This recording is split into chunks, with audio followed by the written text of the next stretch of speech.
AIMIM के अध्यक्ष Asaduddin Owaisi CAA के विरुद्ध सुप्रीम कोर्ट पहुंचे।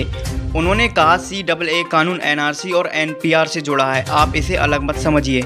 ये कानून अनकॉन्स्टिट्यूशनल और काला कानून है। इसी बीच उन्होंने एक बड़ी बात कही। उन्होंने कहा इस कानून के जरिए सरकार गरीबों और मुसलमानों को स्टेटलेस बनाना चाहती है। साथ ही ये भी कहा हम तो इस कानून के खिलाफ तब से हैं जब से ये कानून पास हुआ। उन्होंने कहा हमारा केस इस कानून के खिलाफ सुप्रीम कोर्ट में पहले से है, लेकिन उस टाइम इस कानून के रूल्स नहीं बने थे। लेकिन अब CAA के रूल्स बनने के बाद सुप्रीम कोर्ट जाना इमरजेंसी है।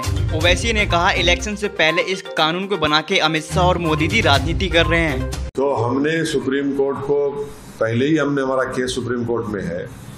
उस वक्त गवर्नमेंट ऑफ इंडिया के काउंसिल ने कहा था कि गवर्नमेंट ऑफ इंडिया ने अभी रूल्स नहीं बनाए हैं, तो इसलिए अभी इस पर कोई बहस करना बहुत जल्दी होगा। अब जबकि मोदी हुकूमत ने CAA के रूल्स बना दिए हैं, तो सुप्रीम कोर्ट जाना एक अर्जेंसी है, वक्त का अहम तकाजा है। क्योंकि अगर ये सरकार सिटीजनशिप देना शुरू कर दे एक अनकॉन्स्टिट्यूशनल लॉ पर, जिसको एक रिलीजन के ऊपर बनाया गया है, तो इससे नुकसान हो सकता है। नुकसान ये है कि सुप्रीम कोर्ट मॉनिटर्ड एक NRC आसाम में हुआ, जिसमें 19 लाख लोगों के नाम नहीं आए। उसमें से करीब 1 लाख के करीब मुसलमान हैं, बाकी नॉन मुस्लिम्स हैं।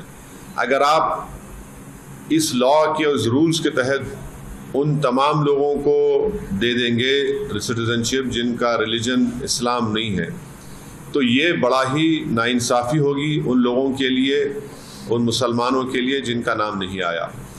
दूसरा इम्पॉर्टेंट पॉइंट ये है कि सुप्रीम कोर्ट ने 1960s या 70s में एक जजमेंट में कहा था कि अगर कोई एल्योरमेंट आप देते हैं किसी को अपना रिलीजन बदलने के लिए, तो वो भी एक क्राइम है। अब ये सरकार ये कह रही है कि अगर आपका रिलीजन इस्लाम है या आप मुसलमान हैं, तो आपको सिटीजनशिप नहीं दी जाएगी। अगर आपका रिलीजन इससे हटकर होगा तो हम दे देंगे। तो ये भी एक किस्म का एल्योरमेंट है। इसीलिए हम सुप्रीम कोर्ट के पास गए हैं और सुप्रीम कोर्ट से हमारे फाजिल वकील जनाब निज़ाम पाशा साहब हैं, और हमको उम्मीद है कि सुप्रीम कोर्ट इस पर देखेगा। अब देखेंगे सुप्रीम कोर्ट में क्या होता है। सर, आपने जैसे CAA जैसे लागू हुआ तो आपने कहा कि चुनावी फायदा लेने के लिए चुनाव जस्ट आने वाला है, उससे पहले क्या ये आप पे अप्लाई नहीं होता कि आप भी जो डॉक्यूमेंट आपने शो किया और सुप्रीम कोर्ट को अप्रोच हुए, आज अभी इस वक्त अनाउंसमेंट हो रहा है, चुनाव का ऐलान हो रहा है, उसके ठीक उसी दिन आप भी कर रहे हैं, तो क्या आप भी पॉलिटिक्स नहीं कर रहे हैं? देखिए, मैं एक पॉलिटिशियन हूँ, मैं कोई फिलोसोफर नहीं हूँ, नंबर 1। दूसरी बात यह है कि यह कानून पास हुआ था 2019 में। रूलिंग पार्टी नरेंद्र मोदी प्रधानमंत्री की सरकार ने इसको पास किया, तो वो लोग इसको दबा के रखे अपने पास, अपने बगल में दबा के रखे। और जैसे ही उनको मालूम था कि 1 हफ्ते के अंदर election commission of India Lok Sabha के चुनाव की डेट्स अनाउंस करेगा, उन्होंने रात में ये रूल्स का ऐलान कर दिया। जब सरकार चुनाव को सामने रखकर फैसला ले रही है, तो ये बहुत गलत बात है कि आप मुझसे सवाल कर रहे हैं कि मैं सुप्रीम कोर्ट क्यों जा रहा हूँ।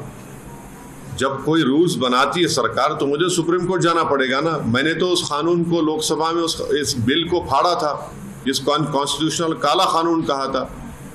और इस बिल के ज़रिए, इस कानून के ज़रिए सरकार मुसलमानों को ख़ास तौर से और गरीबों को स्टेटलेस बनाना चाहती है। और इस कानून को आपको NRC NPR से जोड़ के देखना है। तो सियासत तो नरेंद्र मोदी कर रहे हैं, और इस तरह का कानून बनाकर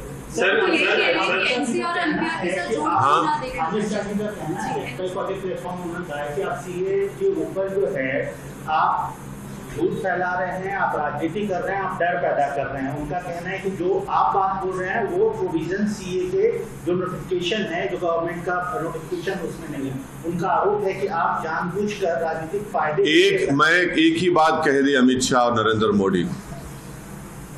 क्या अमित शाह ने पार्लियामेंट में मेरा नाम लेकर नहीं कहा था कि देश में एनआरसी एनपीआर भी होगा।